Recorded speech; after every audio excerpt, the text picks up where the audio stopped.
काल हगवणे कुटुंबाचे जे ॲडव्होकेट होते विपुल दुशिंग यांनी जी स्टेटमेंट्स काल कोर्टात केली ती ऐकून इतका इतका इतका संताप झालाय माझाच नाही, माझ्यासारख्या असंख्य लोकांचा, की मी ठरवलं आता आपण यांचा केसच करायचा, म्हणजे केसच पाडायचा, त्यांच्या प्रत्येक वक्तव्याचा केस पाडायचा. त्यांनी असं म्हटलंय की प्लास्टिकच्या छडीने मारहाण केली याला हत्यारं म्हणायची का, या प्लास्टिकच्या छडीला? तर विपुल दुशिंग साहेब याला काय म्हणायचं?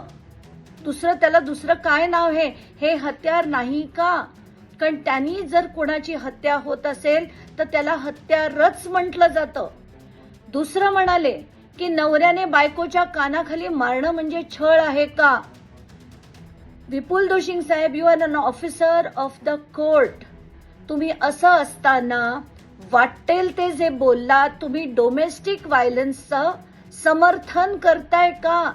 डोमेस्टिक व्हायलन्सच्या विरुद्ध जे कायदे आलेत त्याची काही कारणं आहेत. शाब्दिक सुद्धा जर असं कोणी म्हणालं तर त्याला सुद्धा डोमेस्टिक व्हायलन्स म्हटलं जातं. आणि कानाखाली मारणं म्हणजे नवऱ्याने जर कानाखाली मारलं तर त्याला छळ म्हणायचा का? हे तुमचं आर्ग्युमेंट, कोर्टातलं आर्ग्युमेंट.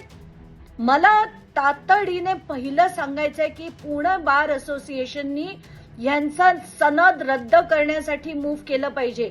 अशा वकिलांची सनद रद्द करायला पाहिजे. आणि कोण आहेत हे?